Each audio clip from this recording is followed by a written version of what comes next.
Call करो ना बात करो, बस ये करो, लोग तुम्हारे लिए रोएंगे। जब कोई इंसान तुम्हारी जिंदगी से दूर चला जाता है, तुम्हें इग्नोर करता है, तुम्हारी वैल्यू नहीं समझता, तब ज्यादातर लोग क्या करते हैं? बार बार कॉल करते हैं, मैसेज करते हैं, समझाने की कोशिश करते हैं, खुद को सही साबित करने लगते हैं। लेकिन सच्चाई ये है कि जितना ज्यादा तुम किसी के पीछे भागते हो, उतनी ही तेजी से तुम्हारी कीमत उसकी नज़रों में कम होती जाती है। इसलिए अगर सच में चाहते हो कि कोई तुम्हारी कमी महसूस करे, तुम्हारी एब्सेंस उसे चुभने लगे और वो खुद तुम्हारे बारे में सोचने लगे, तो सबसे पहला कदम है खुद को रोकना। ना कॉल करना, ना मैसेज करना, ना बार बार हाल पूछना। क्योंकि जब तुम लगातार किसी के सामने उपलब्ध रहते हो तो तुम्हारी मौजूदगी सामान्य लगने लगती है। लेकिन जैसे ही तुम पीछे हटते हो, अचानक एक खालीपन पैदा होता है और वही खालीपन इंसान को सोचने पर मजबूर करता है। जिंदगी में हर रिश्ते की एक साइकोलॉजिकल वैल्यू होती है। अगर कोई व्यक्ति हमेशा उपलब्ध रहता है, हमेशा मदद के लिए तैयार रहता है, हमेशा सामने वाले की भावनाओं को प्राथमिकता देता है, तो धीरे धीरे लोग उसे फॉर ग्रांटेड लेने लगते हैं। उन्हें लगता है कि ये इंसान कहीं नहीं जाएगा, ये हमेशा रहेगा। और जब किसी चीज़ का खोने का डर खत्म हो जाता है, तब उसकी कद्र भी कम हो जाती है। इसलिए कभी कभी दूरी बनाना, चुप रहना और खुद को रोक लेना ज़रूरी होता है। ये ईगो नहीं है, ये सेल्फ रिस्पेक्ट है। जब तुम अचानक शांत हो जाते हो, बातचीत कम कर देते हो, अपनी जिंदगी पर ध्यान देना शुरू कर देते हो, तब सामने वाले के मन में सवाल उठते हैं, क्या हुआ? अब ये पहले जैसा क्यों नहीं रहा? क्या ये आगे बढ़ गया? क्या इसे अब मेरी ज़रूरत नहीं? यही सवाल धीरे धीरे उसकी सोच को घेरने लगते हैं।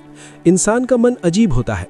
जो चीज़ हमेशा पास रहती है उसकी अहमियत कम हो जाती है, लेकिन जो चीज़ दूर चली जाती है वही सबसे ज़्यादा याद आती है। लेकिन सिर्फ चुप रहना ही काफ़ी नहीं है। अगर तुम चुप हो लेकिन अंदर से टूटे हुए हो, दुखी हो, लगातार उसी इंसान के बारे में सोचते हो, तो तुम्हारी एनर्जी वहीं अटकी रहेगी। असली ताकत तब आती है जब तुम अपनी ज़िंदगी को फिर से बनाना शुरू करते हो। अपने गोल्स पर काम करना, अपने शरीर को बेहतर बनाना, नई स्किल्स सीखना, नए लोगों से मिलना, अपने सपनों की तरफ बढ़ना, ये सब चीज़ें धीरे धीरे तुम्हें मजबूत बनाती हैं। जब तुम खुद पर काम करते हो, तब तुम्हारी पर्सनालिटी बदलने लगती है। तुम्हारी आंखों में कॉन्फिडेंस दिखने लगता है, तुम्हारे शब्दों में वजन आने लगता है और तुम्हारे बिहेवियर में स्टेबिलिटी दिखाई देने लगती है। और यही बदलाव सबसे बड़ा जवाब होता है, क्योंकि जब वही व्यक्ति जो तुम्हें कभी इग्नोर कर रहा था तुम्हें आगे बढ़ते हुए देखता है, तो उसके मन में एक अजीब सा एहसास पैदा होता है। उसे लगता है कि शायद उसने कुछ खो दिया है, शायद उसने किसी ऐसे इंसान को हल्के में लिया था जो वास्तव में खास था। यही पछतावा धीरे धीरे याद में बदलता है और याद धीरे धीरे खिंचाव में बदल जाती है। ये भी समझना ज़रूरी है कि हर इंसान वापस आए ऐसा ज़रूरी नहीं है। लेकिन जब तुम अपनी डिग्निटी बनाए रखते हो, अपनी वैल्यू बढ़ाते हो और अपने जीवन को बेहतर बनाते हो, तब तुम्हें किसी के वापस आने की ज़रूरत भी नहीं रह जाती, क्योंकि उस समय तक तुम इतने मजबूत हो चुके होते हो कि तुम्हें अपनी खुशी के लिए किसी और की ज़रूरत नहीं होती।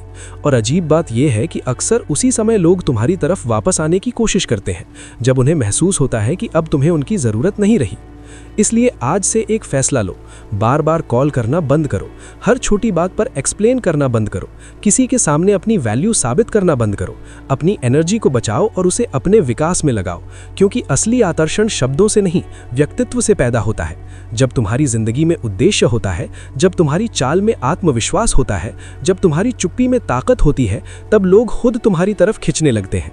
और याद रखो, साइलेंस हमेशा कमजोरी नहीं होता। कई बार साइलेंस सबसे पावरफुल मैसेज होता है। ये सामने वाले को सोचने का समय देता है, अपनी गलती समझने का मौका देता है और तुम्हें खुद को मजबूत बनाने का अवसर देता है। जब तुम बिना शोर किए आगे बढ़ते हो, तब तुम्हारी कहानी खुद बोलने लगती है। इसलिए अगर कभी जिंदगी में कोई तुम्हें इग्नोर करे, तुम्हारी कद्र ना करे या तुम्हारी भावनाओं को हल्के में ले, तो तुरंत प्रतिक्रिया देने की जरूरत नहीं है। शांत रहो, अपने रास्ते पर चलो और खुद को इतना बेहतर बना लो कि एक दिन वही लोग सोचें कि काश हमने इसे खोया ना होता। क्योंकि असली जीत किसी को वापस लाने में नहीं, असली जीत खुद को इतना मजबूत बना लेने में है कि किसी की अनुपस्थिति भी तुम्हें कमजोर न कर सके। अगर तुम्हें ये माइंडसेट पावरफुल लगा, अगर तुम्हें महसूस हुआ कि अब समय आ गया है खुद को कमजोर भावनाओं से निकालकर मजबूत पर्सनालिटी बनाने का, तो इस मैसेज को यहीं खत्म मत होने दो। वीडियो को लाइक करो ताकि ये सोच और लोगों तक पहुंच सके जो अभी भी किसी के पीछे भागकर अपनी वैल्यू खो रहे हैं। कमेंट में लिखो सेल्फ रिस्पेक्ट अगर तुम आज से खुद को प्रायोरिटी देने का फैसला कर रहे हो। और अगर तुम चाहते हो कि रोज ऐसे ही डीप साइकोलॉजी, स्टोइक विजडम और पावरफुल माइंडसेट सीखने को मिलते रहे, तो चैनल को सब्सक्राइब जरूर करो और नोटिफिकेशन बेल ऑन कर लो, क्योंकि यहाँ हम किसी के पीछे भागना नहीं सिखाते। यहाँ हम खुद को इतना मजबूत बनाना सिखाते हैं कि लोग हमारी वैल्यू खुद समझने लग जाएं।